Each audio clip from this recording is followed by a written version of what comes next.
गीता के इस श्लोक में भगवान कृष्ण अर्जुन से कहते हैं, हे कुंती पुत्र, सर्दी गर्मी और सुख दुख को देने वाले इंद्रिय और विषयों के संयोग तो उत्पत्ति विनाशील और अनित्य है। इसलिए हे भारत, उनको तू सहन कर। अर्थात यह श्लोक भगवान श्री कृष्ण द्वारा अर्जुन को यह समझाने के लिए कहा गया है कि इस संसार में जो सुख दुख, ठंडा गर्म और अन्य भौतिक अनुभव होते हैं वे केवल इंद्रियों के स्पर्श से उत्पन्न होते हैं। ये सभी अनुभव अस्थायी होते हैं और वे एक समय पर आते हैं और कुछ समय बाद चले जाते हैं। श्री कृष्ण अर्जुन को यह सिखा रहे हैं कि इन अस्थायी भौतिक सुखों और दुखों पर ध्यान न दें, क्योंकि ये न तो स्थायी है और न ही अत्यधिक महत्वपूर्ण। इन अस्थायी भावनाओं के प्रति धैर्य रखना आवश्यक है।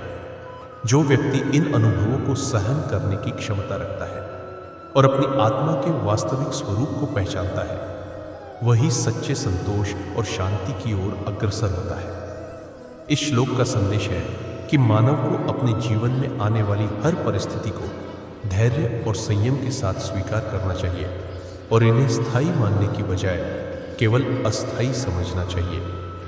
इस तरह की मानसिकता से व्यक्ति अपने लक्ष्यों पर ध्यान केंद्रित कर सकता है और भौतिक सुखों और दुखों से परे अपनी आत्मा की सच्चाई को जान सकता है।